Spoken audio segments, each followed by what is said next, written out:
नमस्कार जय जगन्नाथ ओडिशा किचन को आपण मानक बहुत बहुत स्वागत। आज मुझे आसी आपण मानक गहम अटारे तैयारी परफेक्ट खास्ता क्रिस्पी मटर कचौड़ी रेसिपी वीडियो रे देछि मु छोट छोट टिप्स ताकू जदी आपण फॉलो करचंती नो डाउट कचौड़ी आपणकर पूरा परफेक्ट रहइबो।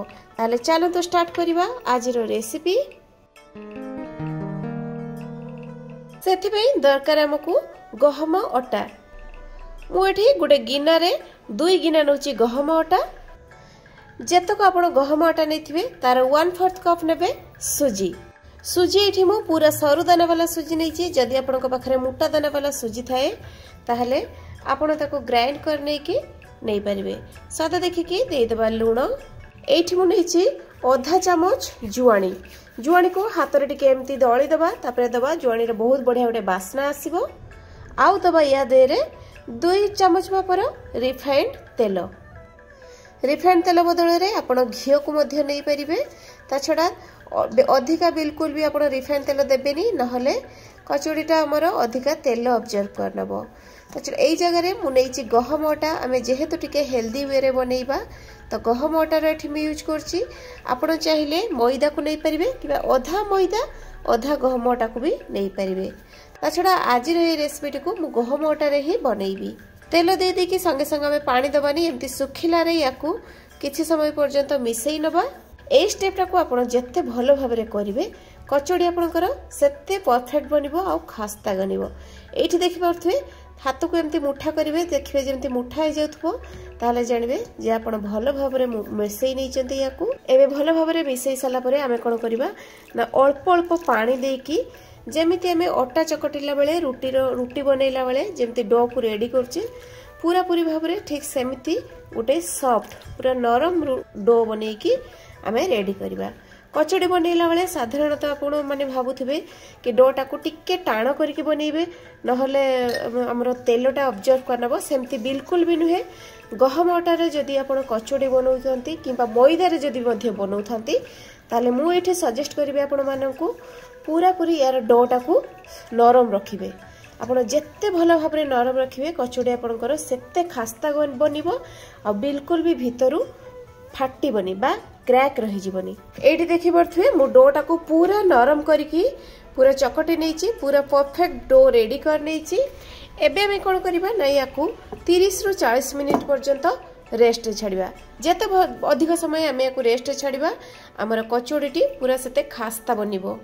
एपटे मु सस्पेन रे बसई नैची किछि पानी को प्रथमे मु भलो भाबरे गरम होबा पई छाड़िबी। पानी एठी गरम हे गेले ता देहरे मु देई देबी 1 चामच चीनी आ 1 चामच लूण आ एठी मु 1 किलो ग्रीन मटर चोपा छड़ेई की नैची तो जेतक मटर बाहरची सेतक मटर नैची आ से मटर को आमे कोन करबा नै जो फुटुथबा पानी रे देई दबा दे की मटर को आमे पाखापाखि 4 रु 5 मिनिट पर्यंत पानी रे देकी भलो भाबरे सिझेई नबा जेमती कि बिल्कुल भी टाण न रुहे। तारि भितरे आमे रेडी करनबा गोटे मसला जो थिरे कि मु नौची 2 चामच पान मधुरी 1 चामच जीरा 8-10 टा नबा गोलमरिच अल्प किछि देई दबा धनिया पत्र 2-3 टा कंचा लंका 6-7 कुला रसुण आउ 1 इंच रा अदा एतक को आमे पानी न देकी सुखिला रे एमिति दरदरा टाइप रो ग्राइंड कर देबे। दरदरा ही रखिबे पूरा चिकन करके बाटिबेनी देखंतु जेमिति मु बाटिची ठीक सेमिति पानी न देकी ही ग्राइंड कर नेबे। पटरे मटर हमर भलो भाबरे सिझी गलानी तबे एबे हमें ताकू गोटे छालनी साहाय्य रे मटर आ पानी को अलगा करनबा। एपटे बसई नहीं मु गोटे फ्राइंग पैन गरम हो गलानी ता देहरे मु देई देबी 1 चामच तेल हल्का गरम हो गला पर देई देबी 2 पिंच मापर हेंगू देबे कचौड़ी रे बहुत बढ़िया टेस्ट सहित बास्ना मध्य आसीबो। आ एठी जो आमे दरदरा बाटी के रखिथिले जो मसला को ताकू देई देबा आ मसला को देई देकी आमे 40 रु 50 सेकंड पर्यंत गैस रो फ्लेम को पूरा लो रे रखिकी आमे भाजी नबा। अधिका ही मसला को आमे फ्राई करिबानी नहले यार बास्ना सबु पळेइबो। तो 40 रु 50 सेकंड एठी आमे मसला को भाजी नैचे एठी मु जो मटर को छाणी के रखिथिली ता देहरे देई देबी आउ 2 मिनिट पर्यंत याको मु भाजी नेबी मसला सहित। ता छड़ा मटर सहित एई मसला को भाजिबा द्वारा कौन हम ना मसलार जो बास्नाटा पूरा मटर देहरे लागिबो। आउ आमे जो कचौड़ी बनैबा तार स्टफिंगटा बहुत ही टेस्टी हबो, बहुत ही बास्ना मध्य लागिबो आउ पूरा परफेक्ट कचौड़ी ही स्वाद पाइबे आपण। मसला सहित मटर को एठी मु 2 मिनिट पाखापाखि भाजी नेची। मसला मटर आमर पूरा परफेक्ट भाजी हो गलानी। तो एबे कौन करबा ना नै जिबा एठी हमें गोटे मेसर साहाय्य आमे मटर को एमती भल भाव में प्रेस करनबा। जेमती ध्यान देबे बिल्कुल भी गोटे भी एमती गोटोली न रह जाए, पूरा भल भाव में जमती मैश हो जाए। आपण चाहिए या ग्राइंड मध्य करके नहीं पारिबे, किंतु ग्राइंड कला फल कौन हम ना पूरा आमर जो मसलाटा टिके चिपचिपा टाइप हो भल टेस्ट सेते आसीबनी। तो से मु कौन करुँची ना एठी पटाटो मेसर साहाय्य मेस करनोची, किंतु आपण चाहिए या ग्राइंड मध्य करि परिबे। एठी देखि पारथुए मु मटर सब को एठी भल भाव में पूरा मैश कर नैची। बिल्कुल भी गोटे भी गोटोली नहीं बा गोटा मटर बिल्कुल भी नहीं। एबे हमें ए मिक्सचर देहरे दे देबा गोटे चमच चीनी भल टेस्ट पई। मटर सिझला बेले आमे देइथिले लूण, तेणु स्वाद देखिकी एठी दे देबा लूण। गोटे चमच गरम मसला गुंड निश्चय देबे, हम स्टफिंग रो टेस्टटा बहुत बढ़िया आसीबो। आउ एठी मु नेची किछि किशमिश आउ किछि काजू को काटिकी सब को देकी टिके भल भाव में मिसई नेबा। काजू और किशमिशटा ऑप्शनल अच्छी, आपण चाहिए दे पारिबे नहले स्किप मध्य करि पारिबे, किंतु काजू देले टिके क्रंची क्रंची टेस्ट आसीबो, भल लागिबो। आ किशमिशटा टिके हल्का मीठा मीठा लागिबो, टेस्टटा भल आसीबो हम कचौड़ी रो। तो एबे हमें भल भाव में गोळै नै कि गैस रो फ्लेम को बंद कर देबा आ याकू भल भाव में ठंडा हबा पई छाड़ीबा किछि समय। तो ये मिक्सचरटा आमर पूरा पूरी भाव में ठंडा हो गलानी।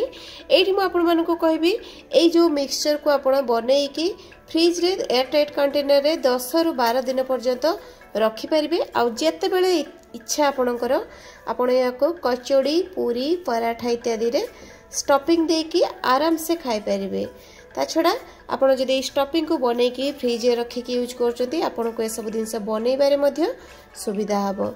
तो एबे हमें या एमती टिके हाथ में गोल गोल लेंबू साइज रो गोल गोल करनबा, जहाँ फल कौन हम आम जो कचौड़ीटा बनईबा ता भितर जो स्टफिंग दबा सेटा हमकू सुविधा हबो। एठी सब गुड़िक बॉल मु बनईकी रेडी कर नेची। आउ एपटे आमको ओटा को चकटिकी रखिबार आधा घंटे हो गलानी। आधा घंटे पर देखि पारथबे ओटा हमर पूरा परफेक्ट सॉफ्ट बनी जाईची। एबे आमे जेमती ओटा तयारी कला बेले जेमती बॉल रेडी करछे ठीक सेमती टाइप रो बॉल को रेडी करनबा। ओटा को एमती बॉल रेडी करथबारो आपण देखिके जानि पारथबे ओटाटा हमर केते सॉफ्ट बनिची। एई भଳି भाबरे आपण ओटा को चकटिबे, जहाँ फल रे ओटा आपणकर पूरा सॉफ्ट बनिबो। सब ओटार लुई को मु नेई साला परे बॉल करने साला परे ताको एमती हाथ साहाय्य रे भल भाबरे प्रथमे गोल बनैबे।